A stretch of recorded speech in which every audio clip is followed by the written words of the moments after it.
Week number 5 of the high school football season. Bears coming in at 4-0. Our weekly preview presented by EMS Detergent Services and Main Street Suites. And Jason, 4-0 non-district. You can't really ask for any better than that, obviously, because 4-0 is the best that you could do. But Bears come through with that win last week at Tipton and finish out that non-district portion of the schedule undefeated. The last 2 weeks, man, have been pretty tough. They've been tough opponents, tough games, tough situations. You know, last week the Bears got outgained on offense for the first time in a while. They had negative yards rushing in the first half last week. Throw those things out, it doesn't matter. They came out with the win. They came out with 4 of them in a row, like you just mentioned, and we're going into a district season, healthy and in as good a shape as they can be in, from a win-loss perspective. Yeah, and I mean, it's a situation where through that non-district, I mean, we saw different aspects of the game step up. Yeah. Different aspects maybe stumble just a little bit, but it's a case where it takes all 3 phases, and when you see all 3 of them work perfectly well together, great things are happening. But, you know, it's a situation where if one's struggling, the other 2 have been able to pick the Bears up so far. And they did, again, looking back at Wadesburg in week 3, the special teams didn't perform up to the level that this team expects to perform. But in week 4 against Tipton, when called upon, they did. Didn't miss an extra point.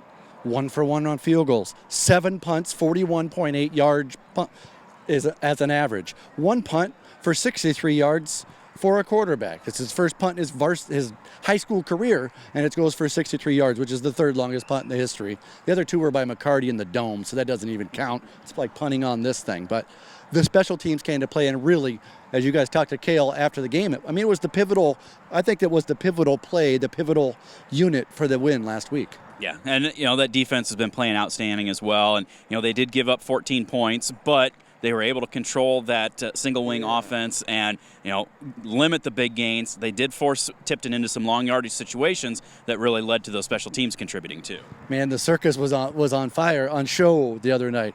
You got a guy spinning this way. Oh wait, the ball's going this way. Sometimes you don't even know where the ball's going, unless you've seen it on film and this and that, and you still sometimes don't know where it's going. But the Bears were that Norm Parker. What old Norm Parker used to say, Stephen? Bend, but don't break.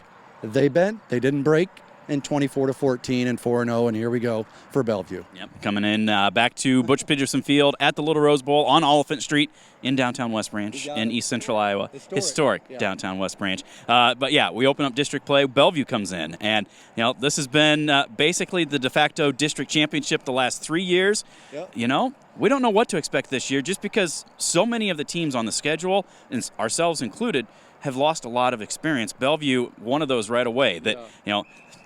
We're used to the last 3 or 4 years talking about some of those same guys over and over and over, but a lot of those guys are gone. They've got new faces. Bellevue comes in 1-3. People are probably saying, okay, you know, we got this one, piece of cake. No, they have grown through those 3 weeks or 4 weeks. They got their first win last week, and you can see they're starting to get more and more comfortable. Yeah, and I'm doing this because the last 3 years is like change and blows, play after play. Bellevue does something good, then West Branch does something good, and the scoreboard showed it as they were 3 really good games. Bellevue 2 wins, 1 loss in the last 3, and both of those wins were at home. West Branch's 1 win at home, probably one of the more exciting games you've ever seen in West Branch football history. We don't need to chronicle that. You can go check it out, the 2017 highlights on westbranchfootball.com or our YouTube channel, West Branch Football, if you want to check it out. But they're 1-3. They won their last game, so they've got momentum going into the district. They are the defending district champs, Stephen, until someone knocks them off, until someone beats them and shows them, okay, maybe we want to take that mantle. They're still the district champs from last year, and they don't want to. They're not just going to walk into West Branch and say, well, we're playing at West Branch and the Bears are going to beat us. They're going to come with all pistons firing and giving them everything they got on Friday. Mr. Jackson at quarterback with his arm, with his legs. It's going to be a battle. I don't care what the records say, man. Throw it out. Yeah. Throw them out. Absolutely. And, I mean, this is something, too, that, you know, watching them on film a little bit, and it doesn't feel like they've got a different team out there just because they do everything so fundamental. You know, their technique is good. Their line might be a little undersized, but they're going to get leverage. They're going to be able to get in and do what they need to do. They run good routes, and, you know, they do all those little things that translates to the difference in a football game. And that we've talked about that on our podcast and our preseason pod this week, and then our preseason podcast, you talked about the offensive line. That was a tremendous unit over the last 3 seasons that was pretty much all together for 3 years. That's tough to replace. That kind of experience, that kind of knowledge of knowing probably what each other's gonna do. But they've got a system, and Steven said it on film. You can see them growing each and every game. They're getting better with experience. We're happy not to see a Doherty kid for 1 year. And, I had the opportunity to talk to his parents at the Shrine Bowl. They come up to me and they said, "Hey, they're all gone. You don't have to see them anymore."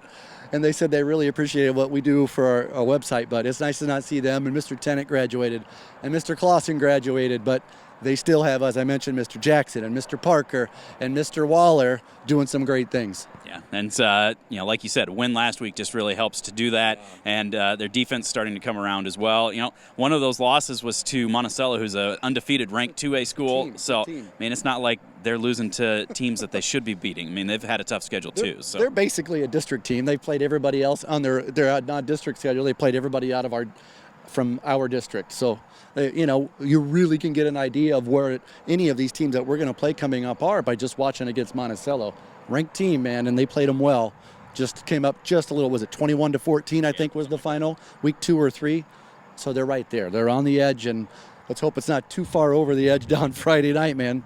Yeah, definitely need to play a clean game, and it's going to be a good hard hitter to get things started off. It's the throwback game as well, so purple jerseys and honoring teams, anybody before 69, I believe it is. Yes. So come on out and celebrate that. If you can't make it, we'll have the Bearcast for you. Varsity-only game, so it's a 7 o'clock kickoff. We'll go on with our pregame coverage starting at 6:30. Thanks again to EMS Detergent Services and Main Street Suites, our sponsors here for our weekly preview. We'll talk to you Friday night right here at westbranchfootball.com.